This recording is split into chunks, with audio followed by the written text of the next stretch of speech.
आज के टेस्ट को डिस्कस कर लेते हैं जिसका नाम है बूस्टर डोज 2.066। इसका मतलब इससे पहले हम लोगों ने 65 टेस्ट डिस्कस कर लिए। जिस भी स्टूडेंट ने इससे पिछले वाले टेस्ट डिस्कस नहीं किए भैया, डिस्कशन नहीं देखा, पहले उन टेस्ट को जाकर डिस्कशन देखना, आप बहुत कुछ जानने को मिलेगा जी आप लोगों को। ये जो सीरीज हम लोगों ने स्टार्ट करके ना दोस्तों, ये सीजीएल के प्रीवियस ईयर एग्जाम्स है जो भी रिसेंट में कंप्लीट हुए हैं।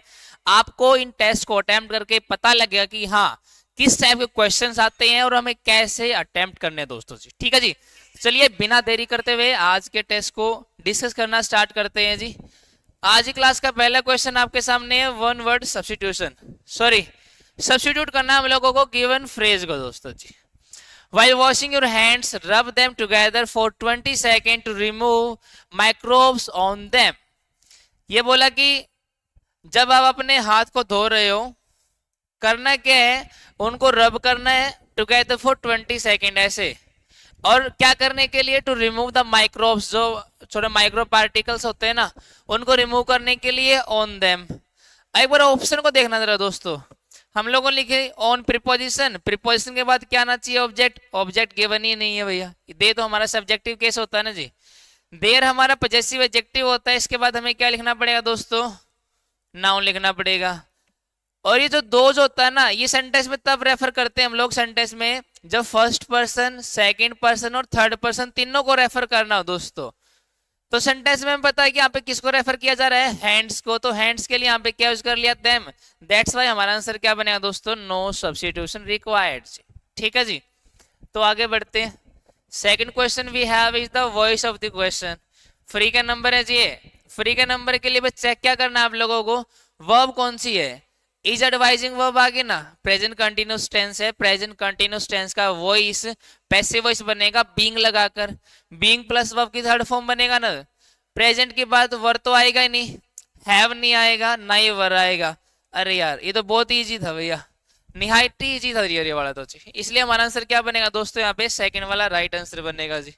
ठीक है जी, क्वेश्चन नंबर 3 है हमारा इनकरेक्टली स्पेल्ड वर्ड, यहाँ पे बताना हम लोग को, क्या बताना है, इनकरेक्टली स्पेल्ड वर्ड। एक बार स्पेलिंग देख लेते हैं। वर्ड आएगा वायलेंस, एक्सटर्मिनेट, अनमैनेजेबल और वाइल्डरनेस। देखो जो वर्ड लिखा ना अनमैनेजेबल, इसका मतलब इसको मैनेज ना कर पाओ, स्पेलिंग ओके इसकी जी।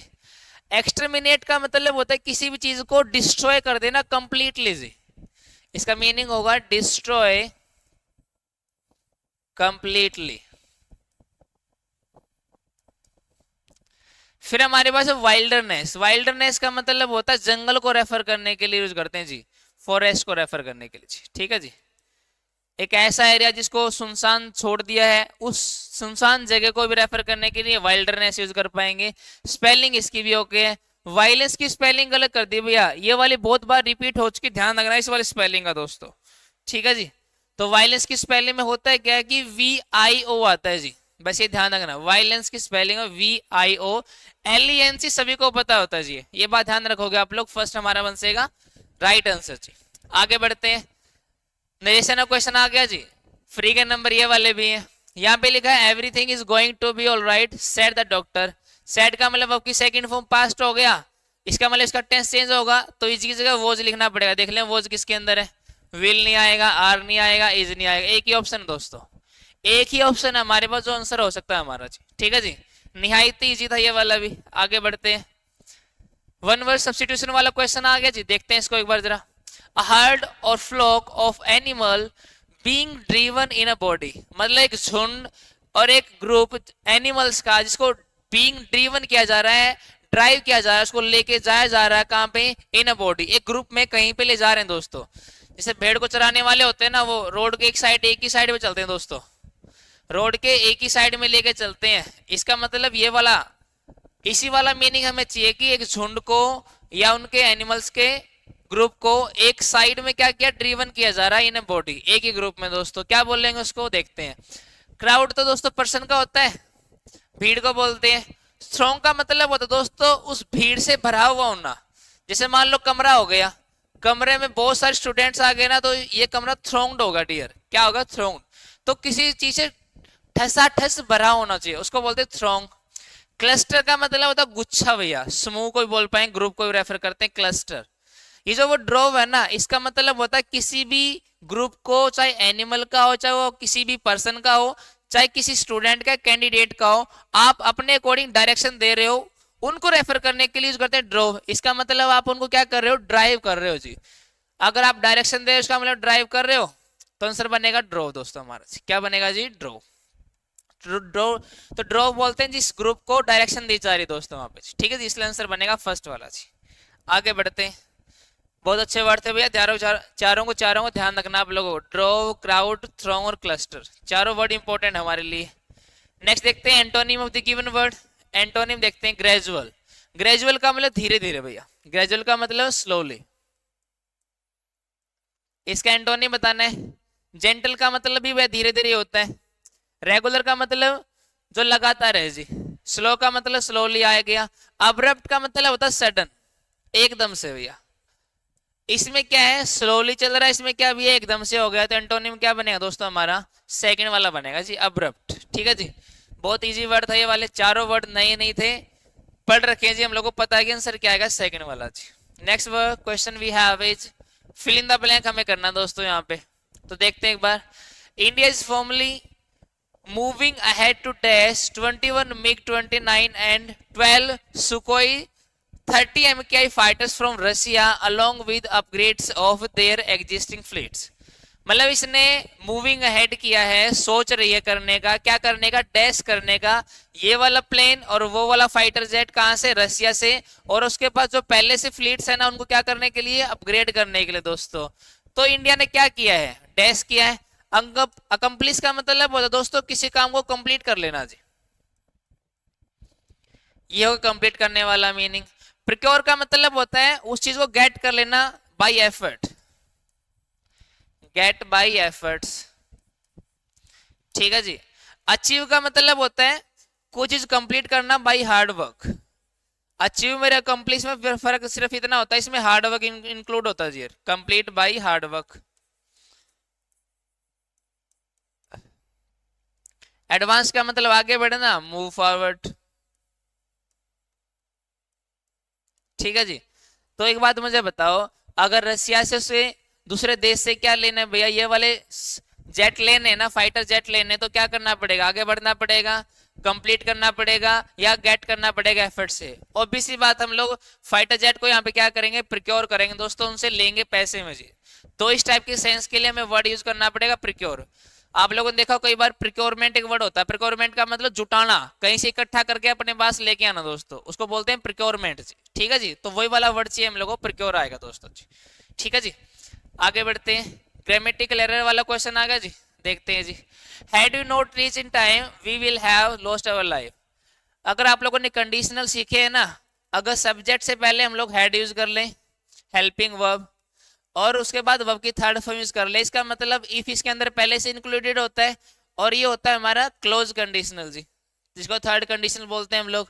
तो क्लोज कंडीशनल हो गया, तो क्लोज कंडीशनल में विल कभी नहीं आता भैया, वुड यूज करना पड़ेगा हम लोगों को। क्या यूज करना पड़ेगा जी, वुड। दैट्स वाई फोर्थ वाले पार्ट में एरर था जी हमारा। ये कंडीशनल सेंटेंस दोस्तों, हम लोगों ने एक फॉर्मेशन सीखी ये वाली, जैसे मैंने लिखा इफ आई वर यू, अगर मैं तुम होता, कंडीशन होगी ना, इसी को हम ऐसे भी लिख पाएंगे दोस्तों, वर आई यू। तो जब भी सेंटेंस में हेल्पिंग वर्ब सब्जेक्ट से पहले लिख लेते हैं ना, तो इफ को हम लोगों ने उसके अंदर इंक्लूड कर लिया जी। ये लिखने का तरीका होता है जी हमारा, ये कंडीशनल वाले सेंटेंसेस को लिखने का तरीका होता है जी। तो ध्यान रखोगे इस वाले पार्ट को भी आप लोग। फोर्थ वाले पार्ट में एरर हो गया जी, आगे बढ़ते हैं। एरर बताना हम लोगों को, एरर वाला क्वेश्चन आ गया जी। You must avoid riding in a crowded bus or traveling in a metro during rush hour as both are quite unpleasant experience। मतलब तुम्हें अवॉइड करना है कहां पे, राइडिंग इन ए क्राउडेड बस। ठीक है जी, राइडिंग का मतलब भैया हो गया जब क्राउडेड ज्यादा हो गया ना दोस्तों, उसमें तुम्हें राइडिंग नहीं करनी। और ट्रेवलिंग इन ए मेट्रो, और मेट्रो में ट्रेवल नहीं करना दोस्तों। ठीक है जी। During rush hour, rush hour का मतलब जहां पे रस ज्यादा हो जाएगा, उस टाइम पे लोग ज्यादा होंगे ट्रेवल करने वाले, उस टाइम पे ट्रेवलिंग नहीं करनी है। एज क्यों नहीं करनी है, बोथ आर क्वाइट अनप्लीजेंट। अब एक बात ध्यान रखना, यहाँ पे हम लोगों ने क्वाइट वर्ड यूज किया, क्वाइट किसके लिए आ गया, अनप्लीजेंट के लिए। अनप्लीजेंट पहले से एडजेक्टिव है, इसका मतलब इस वर्ड को क्या होना पड़ेगा, एडवर्ब होना पड़ेगा भैया। दो वर्ड होते हैं, एक तो होता क्वाइट ये वाला जी, और एक क्वाइट होता है ये वाला जी। इस क्वाइट का मीनिंग होता है साइलेंट, नो नॉइस, इसमें ई पहले आता है जी। लेकिन अगर ये आप लोग टी के बाद ले लेना, इसका मतलब होगा टू सर्टेन डिग्री, ये डिग्री को रेफर करने के लिए यूज होता है हमारा जी। तो हमें पता है ये वाला वर्ड एडवर्ब होता है और ये वाला वर्ड हमारा क्या होता है जी, एडजेक्टिव होता है। तो हमें एडवर्ब रिक्वायरमेंट है तो ये वाला वर्ड आ जाए दोस्तों, ये क्वाइट गलत हो जाएगा, ये वाला क्वाइट आएगा जी यहाँ पे, इसलिए हमारा फोर्थ वाले पार्ट में एरर था जी। ठीक है जी, तो ये एडवर्ब बेस्ड क्वेश्चन था हमारा, बहुत इजीली कर लिया हम लोगों ने। आगे बढ़ते हैं, next question we have is EDM बताना, में मीनिंग बताना ईडीएम का जी। बैंक फॉर द बक, देखो आप लोगों ने देखो बक सुना होगा आप लोगों ने, एक तो बक हम यूज करते हैं मनी के लिए डियर, ठीक है जी, बक्स यूज करते हैं, बक्स मनी के लिए। बैंक का मतलब होता है जो आप लोगों ने काम किया ना उसका पैसा लिया जी आप लोगों ने। बैंक फॉर द बक का मतलब हो गया पैसे के लिए काम करना, और जनरली आप लोग काम कम करते हो और पैसा ज्यादा ले लेते हो, उस सेंस में करते बैंक फॉर द बक। अगर आप लोगों ने पैसा ज्यादा ले लिया ना तो यहाँ पे क्या लिखना पड़ेगा, मोर वैल्यू फॉर मनी, क्या लिखना पड़ेगा, मोर वैल्यू फॉर मनी। और बाकी ध्यान रखोगे बक का मतलब क्या होता है डियर, वहां पे मनी होता है जी वहां पे, ठीक है जी। यहाँ पे एक चीज देखो, यहाँ पे मोर वैल्यू लिखा है और यहाँ पे क्या लिखा है, लेस वैल्यू, तो लेस वाला आंसर नहीं होगा, आंसर हमारा बनेगा दोस्तों मोर वाला जी, क्योंकि मीनिंग ही यही वाला है जी। मीनिंग अगर ये वाला है ना तो हमें इसी तरीके से यूज करना पड़ेगा दोस्तों इसको जी। आगे बढ़ते हैं, नेक्स्ट क्वेश्चन आ गया जंबल ऑर्डर, पहले जंबल वाला क्वेश्चन आ गया जी, एक बार इसको भी डिस्कस कर लेते हैं जी। पहले जंबल वाले क्वेश्चन में मैंने बताया कि आपको चार चीजों का ध्यान रखना है, नाउन, प्रनाउन, आर्टिकल और प्रीपोजिशन, ठीक है जी। अगर आप लोग रीडिंग करें तो बहुत अच्छा है, आप लोग कंटेक्स्ट भी क्लियर कर पाओगे, कंटेक्स्ट से भी आप लोग बता पाओगे कौन सा वर्ड यहाँ पे आना चाहिए जी, ठीक है जी। तो एक बार देखते हैं, यहाँ पे आ गया बट द ईगल, पहले तो बट यूज नहीं करेंगे, और बाकी द ईगल का मतलब इसके ईगल के बारे में पहले जिक्र हो चुका है जी, ये वाला इंट्रोडक्टरी नहीं बनेगा हमारा।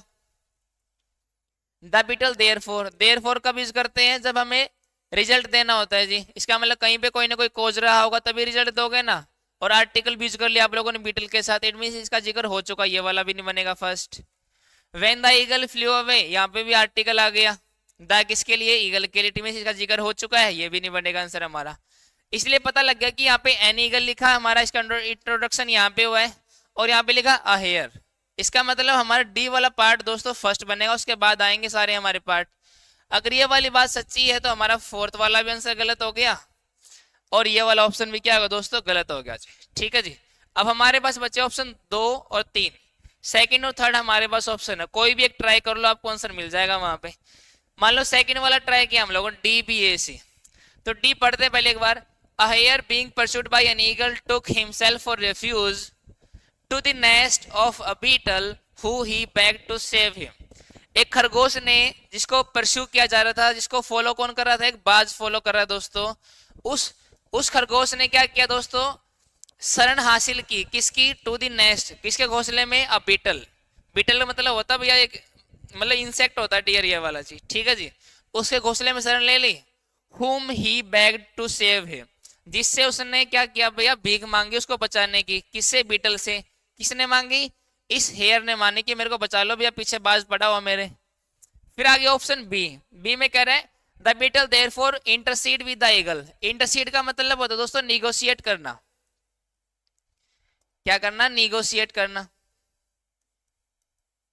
निगोशिएट करना, मीडिएट करना, ये सारे मीनिंग इंटरसीड के होते हैं जी। तो इसलिए बीटल ने बातचीत स्टार्ट की ईगल के साथ, बैगिंग ऑफ हिम, उससे भीख मांगते हुए, not to kill the poor splint, splint का मतलब होता है भिखारी की तरह, भैया इस भिखारी को क्यों मार रहे हो जी। ये जो सप्लाइंट वर्ड है इसका मतलब भिखारी की तरह होता है डियर। आप लोगों ने एक वर्ड सुना होगा सप्लीकेंट, कई बार एग्जाम में आ चुका सप्लीकेंट जी, सप्लीकेंट का मतलब ही होता है हमारा भिखारी जी, ठीक है जी। तो इस भिखारी को छोड़ दो, क्यों मार रहे हो, और एंड प्लीडेड और रिक्वेस्ट भी की उससे, with him not to kill, इस इतने छोटे टाइप के एनिमल को क्यों मार रहे हो, इसलिए उसने रिक्वेस्ट भी की जी, किसने, बीटल ने, किससे, ईगल से जी।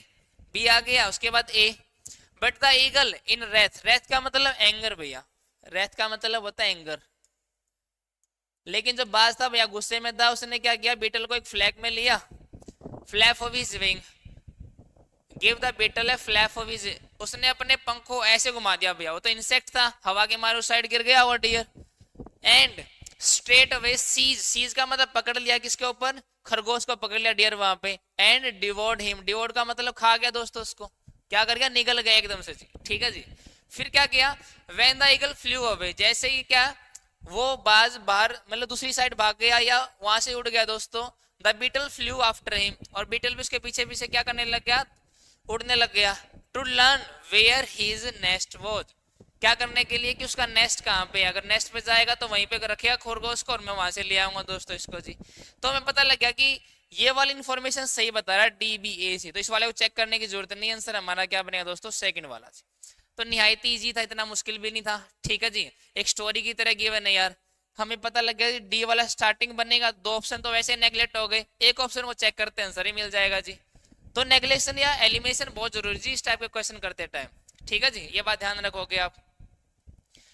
नेक्स्ट क्वेश्चन देखते हैं, ईडीएम का मीनिंग बताना है, रेज दी बार, वर्ड क्या है जी, रेज दी बार। रेज दी बार का मतलब जैसे बार वर्ड होता है ना, बार का मतलब होता है दोस्तों पाबंदी, पाबंदी को और बढ़ा देना या आपके ऊपर कोई लिमिटेशन उसको और बढ़ा देने का मतलब हो गया आपको एक नया गोल मिल गया भैया, क्या मिल गया, एक नया गोल। नए गोल मिलने का मतलब होगा to set higher goals, to set higher goals, अपने लिए गोल जो पहले सेट कर रखे थे उनको और भी आप लोगों ने तगड़ा कर दिया और भी मुश्किल कर दिया, उसको रेफर करने के लिए जो करते हैं रेज दी बार, रेज दी बार। होता क्या है, जैसे बार होती है ना, बार का मतलब बाढ़ाई बोलते हैं और बार का मतलब पाबंदी बोलते हैं, आपने अपनी पाबंदी को भैया क्या कर दिया, इंक्रीज कर दिया डियर वहां पे, इसका मतलब आपने अपने गोल को क्या कर दिया डियर और भी हायर कर दिया दोस्तों, तो इस सेंस में जो करते हैं टू सेट हायर गोल्स, ठीक है जी, ये बहुत बार रिपीट हो चुका हमारे इडियम, तो ध्यान रखना इस वाले पार्ट को जी। तो fourth is the right answer. आगे बढ़ते हैं, वन वर्ड सब्स्टिट्यूशन आ गया हमारा, देखते हैं जी एक बार। वर्ड है ग्रुप ऑफ 3 नॉवेल्स और plays each complete in itself, each complete in itself. अगर आप लोगों ने पढ़ा हो तो दोस्तों हमारी एक नॉवल होती है शिवा ट्रायोलॉजी, शिवा की 3 बुक होती है ना, अमिश उसका लेखक है, राइटर है, उसने 3 नॉवल लिख रखी है शिवा ट्रायोलॉजी। शिवा ट्रायोलॉजी का मतलब 3 नॉवल को रेफर करना पड़े ना, तो उसके लिए आंसर एक ही आता है हमारा, क्या आएगा दोस्तों, ट्रायोलॉजी जी, ठीक है जी, बहुत इजी क्वेश्चन था, आंसर आएगा फोर्थ वाला जी। तो ये वाला बहुत बार रिपीट हो चुका जी हमारा क्वेश्चन जी, तो ध्यान रखना इस वाले पार्ट को। 14 क्वेश्चन बताना हम लोग, फिल इन द ब्लैंक, देखते हैं एक बार। Work and domestic dash maid Kajal so tempered, so tempered का मतलब छोटी छोटी बातों में गुस्सा हो जाती है जी वो, ठीक है। तो काम को लेकर और डोमेस्टिक डैश को लेकर उसने काजल को बना दिया गुस्से वाले जी, क्या, डोमेस्टिक वेट्स आ गए भैया, उसके ऊपर भार रख दिया, नहीं भार रखने की बात नहीं है, सेंस आपको क्लियर होगी कौन सी सेंस में चाहिए हम लोगों को, ग्रेविट्स, ग्रेविट्स का मतलब उसके ऊपर और भार या उसको एंटाइज किया जा रहा है डियर, किसी और की तरफ खींचा जा रहा है दोस्तों, इसलिए ग्रेविट्स, ग्रेविटीज यूज कर रहे हैं हम लोग।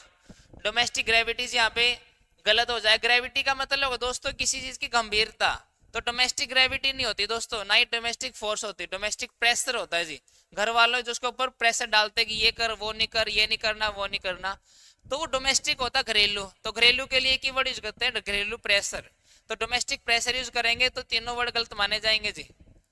तो डोमेस्टिक के साथ वर्ड क्या आएगा, प्रेशर, इसको बोलते हैं कोलोकेशन जी। कोलोकेशन का मतलब आपको ऐसे ही यूज करना पड़ेगा जिसको, और ये वाले वर्ड आपको ध्यान रखना है, जब भी मैं किसी वर्ड के साथ कोलोकेशन लिखता ना, आपको एक कॉपी में एक साइड में लिख लेना उन लोगों को, जब भी पेपर देने जाओगे ना उन वर्ड्स को रिवाइज जरूर करके जाना जी आप लोगों को, एज इट इज आने के बड़े बड़े चांसेस होते हैं जी वहां पे जी, ठीक है जी। चलो आगे बढ़ते हैं जी, नेक्स्ट बताना में synonym of the given word, synonym है रिजीम, रिजीम का मतलब होता है शासन, तो कंट्री तो बिल्कुल नहीं होगा दोस्तों, ना ही कोई स्पेस के बारे में बात कर रहे हैं, टेरिटरी होता है मतलब उसका एरिया, आंसर क्या बनेगा दोस्तों यहाँ पे रूल, ना ही एरिया को रेफर करना ना ही कंट्री, शासन को रेफर करना, शासन को रेफर करने के लिए वर्ड आएगा फोर्थ वाला रूल, बहुत इजी क्वेश्चन है दोस्तों ये वाला भी। फिर करना में पैराजम्बल वाला क्वेश्चन, एक और आगे दोस्तों हमारा पैराजम्बल के लिए जी, देखने से तो भैया आसानी नजर आ रहा है, चिमनी वगैरह है, हॉट वाटर आ गया दोस्तों।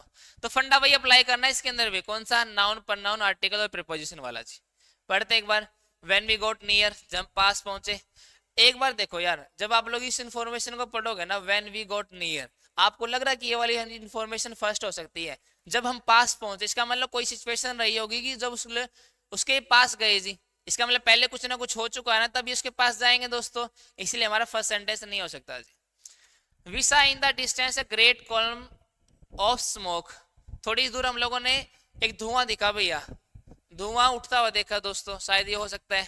We wonder if it came from, it यहाँ पे किसके लिए दोस्तों, उस स्मोक के लिए दोस्तों, इसलिए हमारा ये वाला सी वाला पार्ट नहीं हो सकता। We thought of taking a bath in the hot water, in the hot water, अब ये हॉट वाटर कहां से आ डियर, इसका मतलब इसका जिक्र हो चुका है ना, इसका जिक्र कहां पे हुआ डियर, इस स्टीम से, इस स्टीम वाला वर्ड हम लोगों ने क्या यूज किया, हॉट वाटर, इसलिए डी वाला हमारा सेंटेंस फर्स्ट नहीं हो सकता। दैट्स वाई जो स्टार्टिंग होने वाली है ना वो किससे होगी डियर, बी से होगी जी, किससे होगी जी, बी से, इसलिए आंसर थर्ड या फोर्थ होने वाला है। कोई भी एक ट्राई कर लो दोस्तों, मान ले हम लोग ये फोर्थ वाला ट्राई करते हैं जी, फोर्थ वाले में बी आ गया पहले, we saw in the distance a great column of smoke, बहुत ज्यादा धुआं देखा हम लोगों ने थोड़ी सी दूरी पर। फिर अगर सी, वी वंडर, हमें लगा, if it came from a chimney और अ बर्निंग हाउस, हमें लगा कि शायद चिमनी से आ रहा हो या कोई घर जल रहा होगा वहां से आया धुआं। फिर डी का मतलब we thought of taking a bath in the hot water, फिर हम लोग देखा कि इसमें हम लोग नहाने की हम लोगों ने सोची, नहाने की कहाँ सोची भैया, इसका मतलब ये वाला क्या होगा, गलत होगा दोस्तों, नहाने की तब सोचोगे ना जब कोई नहाने की चीज आएगी वहां पे जी, ठीक है जी, इसका मतलब ये हमारा ऑप्शन गलत हो गया, आंसर क्या बनेगा दोस्तों, थर्ड वाला जी। थर्ड वाले में क्या दोस्तों, ए आ गया, व्हेन वी गोट नियर, जब हम लोग इसके पास धुआं के पास गए ना, we saw it was the steam, ये एक धुआं है, एक स्टीम है, rising from the hot spring, hot spring का मतलब गर्म पानी कहीं से आ रहा दोस्तों, वहां से धुआं उठ रहा दोस्तों ये जी, तो हम लोगों ने सोचा कि हम लोग भी नहा लेते हैं यहाँ से, इसलिए डी लास्ट में आएगा दोस्तों, आंसर बनेगा थर्ड वाला जी। काफी इजी था, इतना मुश्किल बिल्कुल नहीं था ये दोस्तों ये वाला। आगे बढ़ते हैं, क्वेश्चन है सब्स्टिट्यूशन वाला जी, सब्स्टिट्यूट करना हम लोगों को। The toy drummer plays the drum if you press the button at the back, जो टॉय ड्रमर होता है ना दोस्तों, आप लोगों ने देखा हुआ, एक छोटा सा होता है भैया, आप चाबी भर दोगे ऐसे क्या पीटना स्टार्ट कर देगा दोस्तों, तो उसको रेफर करने के लिए वर्ड यूज किया, the toy drummer plays the drum, वो ड्रम को बजाएगा, if you press the button at the back, जो उसके बैक में बटन होगा वो दबा दोगे आप लोग। अब एक बात देखना, यहाँ पे हम लोगों ने क्या किया, इफ कंजंक्शन के बाद फ्यूचर टेंस यूज नहीं करेंगे, कंडीशनल वाली हमारी फॉर्मेशन होती है दोस्तों। अगर आप लोगों ने ये थर्ड वाला ऑप्शन चुना ना, थर्ड वाले ऑप्शन में लिखा playing, ING form without helping verb नहीं आएगी जी, ये वाला ऑप्शन में गलत होगा जी। फिर आ गया इफ के बाद आप लोगों ने आर यूज किया, प्रेजेंट यूज कर लिया, लेकिन अगर यहाँ पे आप लोगों ने पास्ट वर्ब की सेकंड फॉर्म, यहाँ पे पास्ट और यहाँ पे प्रेजेंट, ये भी गलत होगा जी, इसलिए आंसर हमारा क्या आएगा जी यहाँ पे, नो सब्स्टिट्यूशन, क्योंकि एक फैक्ट है दोस्तों हमारा, क्या जी हमारा एक फैक्ट, और फैक्ट का मतलब दोनों जगह हम लोग प्रेजेंट इंडेफिनिट टेंस यूज कर लेंगे जी, क्या यूज कर लेंगे, प्रेजेंट इंडेफिनिट टेंस, ठीक है जी। चलो आगे बढ़ते हैं, सिनोनिम बताना गिवन वर्ड का, वर्ड है जेनेरिक, जेनेरिक का मतलब होता है जो सभी के लिए होता है भैया, जो सभी के लिए होता है, फॉर ऑल। आप लोगों ने सुना वो जेनेरिक ड्रग्स, जेनेरिक ड्रग्स होते हैं ना भैया, इसका मतलब जो सभी के लिए अवेलेबल होते हैं वो जेनेरिक ड्रग्स होते हैं जी। तो इसके लिए मैं बताना सिनोनिम, डेफिनेट हो गया, डेफिनेट का मतलब भी क्या होता है दोस्तों, प्रिसाइज, और प्रिसाइज का मतलब भी क्या होता है जी, स्पेसिफिक, इसका मतलब तीनों एक ही टोन के वर्ड हो गए हमारे, इसलिए तीनों में कोई आंसर नहीं बनेगा, आंसर बनेगा यूनिवर्सल, यूनिवर्सल का मतलब भी क्या होता है डियर, फॉर ऑल। तो बहुत ही निहायत ही इजी वर्ड था ये वाला, ठीक है जी, फ्री के नंबर बट रहे हैं भैया यहाँ पे। 19 वाला इनकरेक्टली स्पेल्ड वर्ड हमें बताना जी इसके अंदर जी, ठीक है जी, देख लेते हैं। क्रिएचर कोई जानवर हो गया जी, स्पेसिफाइड उसको स्पेसिफिक कर दिया है, डिक्रीज का मतलब कम होना, पीसफुल की स्पेलिंग गलत लिख दी इसने भैया, पीसफुल ये नहीं होता दोस्तों, पीसफुल ये होता है जो हमारा शांति वाला वर्ड है, ये पीस हमारा क्या हो, टुकड़े वाला, टुकड़े के साथ कभी फुल यूज नहीं करते दोस्तों हम लोग जी, ठीक है जी, इसलिए आंसर बनेगा फोर्थ वाला। ये तो बच्चों वाला क्वेश्चन था दोस्तों। एंटोनी बताना हम लोगों को, वर्ड है सीज, सीज का मतलब अपने अंडर ले लेना या अपने कंट्रोल में ले लेना, इन कंट्रोल, उसको बोलेंगे सीज कर लेना, ग्रैब कर लेना, स्नैच कर लेना, और उसको कैच कर लेना, एक ही टोन के वर्ड हो गए दोस्तों। ग्रैब का मतलब को छीन लेना, पकड़ लेना, काबू पा लेना उसको, स्नैच का मतलब छीन लेना, और कैच का मतलब पकड़ लेना, तीनों का मीनिंग सेम ही होगा दोस्तों। तो एंटोनिम क्या बनेगा, लूजन, उसको छोड़ देना, ढीला छोड़ देना भैया, नॉट टाइट, लूजन का मतलब क्या होगा, नॉट टाइट, ठीक है जी। चलो आगे बढ़ते हैं, ये आ गया हमारे दोस्तों क्लोज टेस्ट जी। क्लोज टेस्ट में मैंने बताया आप लोगों को ऑप्शन एलिमिनेशन और आपके कंटेक्स्ट क्लैरिटी बहुत मस्ट है इसके लिए दोस्तों जी। और एक आपको हर एक वर्ड के बारे में पता होना चाहिए कि फिलर में कौन सा पार्ट ऑफ स्पीच की रिक्वायरमेंट है, नाउन है, प्रोनाउन है, एडजेक्टिव, एडवर्ब है। क्योंकि सिर्फ इसी पता होने से ना आप लोग कई बार क्वेश्चन कर ले जाते हो जी। मैंने कई बार आपको करवाया कि सिर्फ ये हमें पता है कि नाउन आएगा तो नाउन एक ही वर्ड होता है गिवन सेंटेंस में, गिवन ऑप्शन में, तो नाउन को टिक करके आगे बढ़ जाएंगे, मीनिंग निकालने की जरूरत ही नहीं दोस्तों वहां पे। तो ये तीन चार चीजें जो बता रहा हूँ ना, ये अप्लाई करने आपको यहाँ पे क्लोज टेस्ट करते टाइम से, ठीक है जी। बाकी जब भी आप स्टार्ट करोगे तो एक बार रीडिंग जरूर ले लेना किस चीज के बारे में हमारा ये पैसेज है जी। पढ़ते हैं एक बार। What every tourist must take back from Bhutan is pure honey. मतलब अगर कोई टूरिस्ट भूटान को विजिट करता है ना, तो उसको क्या लेके आना चाहिए वहां से? एक प्योर हनी लेके आना चाहिए भैया। स्पेशली पुटका, पुटका कोई नाम है दोस्तों, इसको एंटीबायोटिक हनी बोलते हैं। एंटीबायोटिक हनी प्रोड्यूस डैश मेलिपोना बीज, ये इनके द्वारा बनाया जाता है, जो स्टिंगलेस होती है, जिनमें कोई डंक नहीं होता दोस्तों। अ breed found in protected area, जो ये ब्रीड है ना, ये जो जाति है, ये पाई जाती है प्रोटेक्टेड एरियाज में, dash 700 to 1500 metres above sea level, उससे ऊपर के ऊपर मिलती है दोस्तों हम लोगों को। तो पता लग गया हम लोगों को किसके बारे में बात चल रही है यहाँ पे, मधुमक्खियों के बारे में बात चल रही है। सिर्फ इतना पढ़ना इनफ है दोस्तों, पता लगे कि पैसेज की टोन क्या है दोस्तों जी, ठीक है जी। चलो पढ़ना स्टार्ट करते हैं जी। वट एवरी टूरिस्ट मस्ट, हर एक टूरिस्ट को क्या चाहिए भूटान से? वो क्या दोस्तों? एक प्योर हनी चाहिए भैया वहां से, कि शुद्ध वहां पे शहद लेके आना है। स्पेशली इसका नाम है पुटका। एंटीबायोटिक हनी प्रोड्यूस डैश मेलिपोना बीज, अब हमें पता है ये प्रोड्यूस करने वाली होगी, और यहाँ पे है प्रोड्यूस वर्ब, तो यहाँ पे डूअर होगा दोस्तों। डूअर के लिए एक ही प्रीपोजिशन होती है बाई जी, तो बाकी सारी गलत हो जाएंगी यहाँ पे, ठीक है जी। तो जो प्रोड्यूस किया जाता है बाई मेलिपोना बीज, जिनको डंकलेस बोलते हैं। अ ब्रीड जो मिलती है in protected areas dash 700 to 1500 metres. यहाँ पे टू आ गया ना डियर, तो टू के लिए यहाँ पे क्या यूज करना पड़ेगा? फ्रॉम यूज करना पड़ेगा जी, ठीक है जी। देखते हैं एक बार।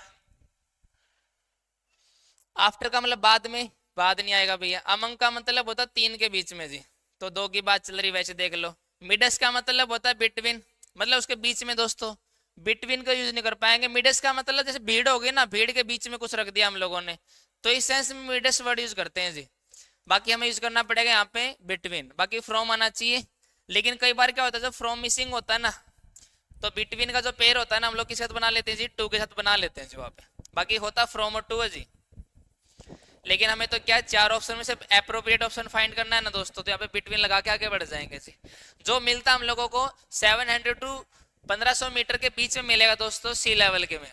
Due dash there small size, अब हमारा फ्रेज होता है ड्यू, कहाँ गया भैया? Yes, due dash there small size. आप लोगों ने सुना होगा ड्यू टू होता है जी, ड्यू टू का मतलब बिकॉज ऑफ, तो आंसर बनेगा टू वाला जी। तो बहुत ही सिंपल था जी। Due to their small size, उनके स्मॉल साइज होने के कारण they can get larger nutrients, वो लार्जर न्यूट्रिएंट्स फाइंड कर लेते हैं डैश रेगुलर हनी बीज, किसकी बजाय? रेगुलर हनी बीज की बजाय। आप लोगों ने लार्जर वर्ड यूज कर लिया, लार्जर का मतलब कंपैरिजन, तो कंपैरिजन के लिए कौन सा कंजंक्शन आएगा? देन वाला जी, तो इसलिए आंसर बनेगा थर्ड वाला जी हमारा जी, ठीक है जी। Larger nutrients than regular honey bees, जो आमतौर पर हनी बीज होती है ना, उनसे ज्यादा न्यूट्रिएंट्स गेट कर लेते हैं। इट हैज अ टेंगी सोर टेस्ट, सोर का मतलब खट्टा भी होता है भैया, थोड़ा मीठा मीठा भी होता है जी। And can dash your sore throat in a matter of minutes, मतलब इसका जो टेस्ट होता है ना, वो खट्टा थोड़ा टेंगी भी होता है, और वो क्या कर लेता है? कैन डैश पेसिफाई, अपीज, काम, और यहाँ पे क्या? सूथ दोस्तों। देखो पेसिफाई, सूथ और अपीज तीनों का मीनिंग सेम होता है दोस्तों हमारा, लेकिन यहाँ पे हमें वर्ड करना स्पेसिफिक फील, तो तीनों का मीनिंग पता करना पड़ेगा। अपीज का मतलब होता है किसी बंदे को चीज देकर उसको शांत करना जी। जैसे मान लो बच्चा रो रहा है, बच्चों को आपने खिलौना दे दिया, वो रोना रोना बंद कर देगा दोस्तों, और वो खिलौना खेलने लग जाएगा जी, आपने शांत कर दिया। उस सेंस में जो करते हैं अपीज करना किसी को। पेसिफाई करने का मतलब होगा आप अपनी बातों से सामने वालों को शांत कर गए जी, पुचकार के, बात करके या हंसा के उसको शांत करना, वो होता है पेसिफाई करना दोस्तों जी, ठीक है जी। या किसी को कोई मेडिसिन दे दिया आप लोगों ने, मेडिसिन दे के भी ठीक करना होता है जी, वो होता है पेसिफाई करना। सूत का मतलब होता है शरीर के किसी अंग का दर्द कम होना जी, सूत का मतलब होता है शरीर के किसी भी अंग का दर्द दूर होना, उसके लिए यूज करते हैं सूथ वर्ड। तो जब हम लोग ये टेस्ट खाएंगे ना, ये वाला हनी खाएंगे, तो हमारा जो सोर थ्रोट है, जो इसकी आवाज भी फटी हुई है या करारे हैं भैया, या क्या है, क्या बोलते हैं, खिचखिच आ गई है थ्रोट में, तो उसको क्या है, मिनट में दूर कर देता है दोस्तों। तो ये हमारे किसी शरीर के बॉडी पार्ट में दिक्कत है ना, तो बॉडी पार्ट को दिक्कत दूर करने के लिए क्या यूज करेंगे दोस्तों, यहाँ पे फर्स्ट वाला ऑप्शन जी, सूथ यूज करना पड़ेगा हम लोगों को। काम का मतलब दोस्तों शांत करना होता है जी, ये वाला मीनिंग यहाँ पे अप्रोप्रिएट नहीं हो पाएगा, क्योंकि स्पेसिफिक वर्ड चाहिए हम लोगों को, इसलिए आंसर आएगा फर्स्ट वाला जी। ठीक है जी, तो इसके साथ हम लोगों ने आज के टेस्ट को डिस्कस कर लिया जी। ठीक है, आज का टेस्ट इतना इजी नहीं कहेंगे, लेकिन 19 20 या 18 इजीली हम लोग क्या कर सकते हैं दोस्तों, ठीक कर सकते हैं जी। ठीक है जी, फिर भी अगर किसी बच्चे कोई डाउट होता है तो आप लोग कमेंट सेक्शन में पूछ सकते हो। ठीक है जी, मैं जवाब दूंगा आप लोगों को। यस,